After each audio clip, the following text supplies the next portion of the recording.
referencias a Enrique Carpizo y sus comentarios. Enrique, ¿cómo ves lo que dice Santiago Nieto? Bueno, el doctor Santiago Nieto es una persona de mucha experiencia, le ha tocado estar en la FEPADE, le ha tocado estar en el Tribunal Electoral del Poder Judicial de la Federación, le ha tocado estar en la UIF, es una persona que no acostumbra a opinar sin tener pruebas, eso es lo que yo conozco de él. Dicho sea de paso, tuve el gusto de conocerlo en el Instituto de Investigaciones Jurídicas de la UNAM, donde fuimos compañeros y los comentarios con respecto a su ejercicio profesional son intachables. Lo que él comente, la verdad, goza de credibilidad y evidentemente pues tiene toda la razón.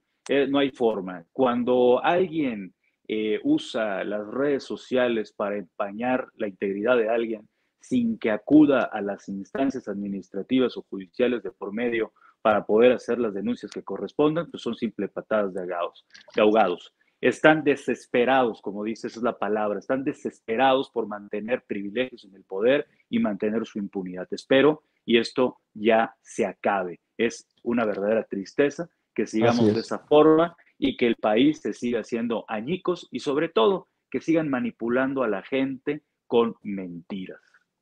Tú me dices hasta cuándo te quedas con nosotros, pero quiero, antes de ir con Manuel Aranda a Hidalgo para empezar nuestro recorrido por los estados en donde hay elecciones hoy, Enrique Carpizo, Aquí voy a estar, Vicente. Leer una columna que escribiste que me parece muy interesante. Por cierto, si pueden, visiten juiciotv.mx, que es un espacio tuyo, ¿no? Un espacio, un esfuerzo que creo que es importante de revisar. Dice, nueva forma de ganar una elección en México. Entre legitimidad, pobreza y corrupción, un llamado a la oposición. Lo subes desde hace algunas semanas, pero creo que es muy interesante que nos des tus comentarios hoy, Enrique Carpizo. Dices, antes el candidato debía ser palomeado por las altas esferas del partido en el poder o elegido por quien tenía la facultad de dar el cargo al que aspiraba, pues mandar a la mayoría en el Congreso o en una institución era simple tráfico de influencias. Después, con la expansión de la educación y de la información en medios de comunicación, principalmente durante el sexenio de Vicente Fox, algunos partidos se percataron que no debían seguir proponiendo candidatos desechables, es decir, sin ningún mérito más que ser familiares, amigos o compadres de mafiosos en el poder. Por eso formalizaron un poco la idea de buscar personas con carisma cercanos al pueblo para ocultar la compra del voto y la manipulación de la elección. Así, el dinero invertido era sustentable debido a que el carisma del candidato les ahorraba una inversión mayor en la compra del voto. Un secreto a voces en la democracia de México que por mucho tiempo abonó al llamado voto duro. Para desventaja de la mafia partidaria, el costo del voto se fue elevando porque algunos exgobernantes o exfuncionarios, conocedores de los montos económicos y manejos reales en una elección, abrieron agencias con exquisitos servicios para ganar elecciones, servicios que presuntamente iban desde el tráfico de influencias hasta la compra de funcionarios electorales y del voto ciudadano, encuestas y medios a favor. Aspectos que engrosaron los gastos al punto que los candidatos se esforzaron más en su carisma para conseguir mayores seguidores y ahorrarse gastos a la hora de contratar servicios y comprar el voto, pues no es lo mismo pagar 10,000 votos que pagar 100,000 votos. Algunos candidatos y funcionarios al parecer invirtieron con televisoras o managers para tener novias o tratos con artistas populares y así aumentar su fama. Sin embargo, sus esfuerzos en ser famosos y aceptados se enfocaron en clase media alta y clase alta. ¿Por qué? Porque al parecer en países ajenos a México una parte de la clase alta de dinero para comprar el voto o manipular la elección con tal de verse beneficiada en contratos o licencias. El candidato con el dinero de la clase alta, empresarios o funcionarios millonarios, adquiría sus herramientas para abobar a la clase media alta y alguno que otro de escasos recursos o despistado.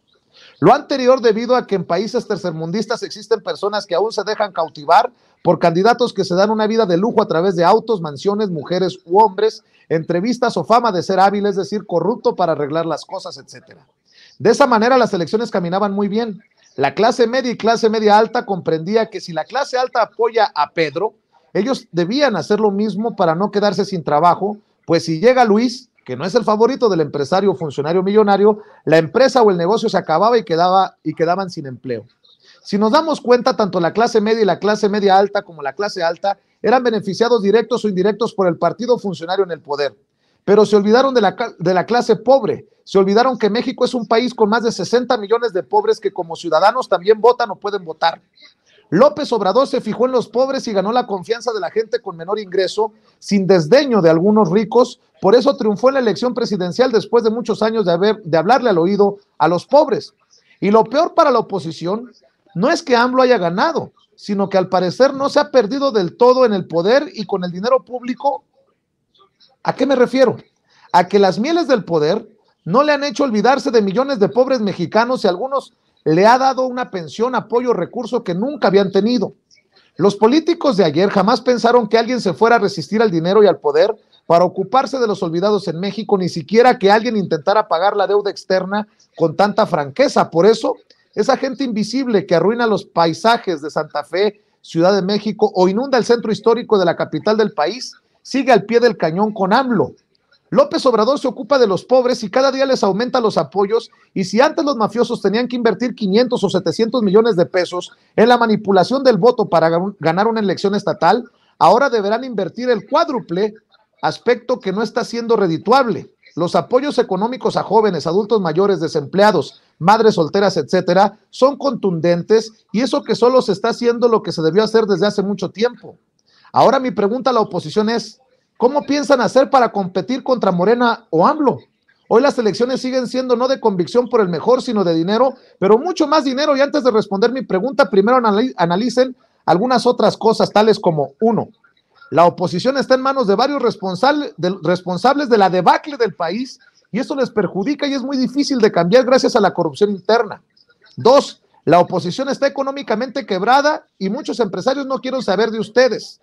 3, las elecciones hoy no partirán de que les hablen bonito a la gente o de que salgan en anuncios gigantes pidiendo apoyo. Las elecciones de hoy se basan en votar por quien apoya con dinero a la gente, debido a que México es un país con carencias, pues así lo dejaron desde hace varias décadas. Y 4, será de risa que se acerquen a pedir el voto a gente pobre de la cual ustedes se olvidaron por años, quienes quizás digan, claro, votaré por ustedes para perder lo que llevo ganado. ¿Esa es la estrategia o siguen apostando al voto duro que ya no alcanza ni para el arranque? Para el lamento de algunos, Morena y López Obrador lleva 2 años de apoyo a la gente pobre, y eso encarece la inversión humana y económica en la elección. Por tal razón, muchas organizaciones delictivas, al parecer, ya no les conviene apoyar a los corruptos de siempre. En este punto me refiero a otros países, debido a que en México no pasa eso, es decir, el narco no tiene que ver con políticos o elecciones. Quizá tengan la respuesta a mi pregunta y tal vez de nuevo sea errónea, pues no se puede generar un cambio si algunos responsables de la crisis siguen al frente de la oposición. A mí me queda clara la ruta para hacer una oposición de verdad, me queda claro el camino, sin embargo a ustedes parece costarles mucho comprender lo evidente. Con el próximo ensayo de gobierno federal sobre revocación de mandato presidencial, tendré nuevos y mejores elementos para opinar igual o cambiar de opinión. ¿Cambiaste de opinión, Enrique? Dame más detalles de esto que me parece tan enriquecedor con lo que has escrito y que rescatamos hoy. Para nada he cambiado de opinión, al contrario, mi opinión se robusteció. Inclusive se me hizo bastante raro el hecho de que no se pudiera publicitar la revocación del mandato. Yo estaba totalmente a favor de que se divulgara, porque pues evidentemente, ¿cómo va a saber la gente que tiene que votar para que el presidente se quede o se vaya, ¿no? Y si no lo sabe, entonces fue una revocación del mandato casi obscura, casi nula en comunicación, y aún así se consiguieron los 15 millones o más de 15 millones de votos a favor. Imagínense usted si se hubiera divulgado, creo que hubiera arrasado. Entonces, evidentemente, ya ganaron, ahí metieron un golazo por parte del partido del poder, evidentemente, por parte de Andrés Manuel, y ahorita estamos a punto de saber qué va a pasar. Espero que las 6 gubernaturas se ganen. Y con respecto a la columna, qué bueno que la leíste, qué bueno que la leíste completita. No he cambiado de opinión y la verdad es parte de lo que se vive en México, y te felicito porque necesitamos más medios de comunicación como el tuyo para poder en un momento dado seguir informando a la gente con pareceres realmente serios. Urge que esta oposición no se salga con la suya y que cada quien pague lo que debe. Es imposible. Esa gente nada más con el simple hecho de ser funcionario público se hacía millonaria de la noche a la mañana, y eso es un crimen y deben de pagar por eso todos aquellos que tengan cola que les pise. suscribo lo que dices, Enrique Carpizo. Déjame mencionar esto que denuncia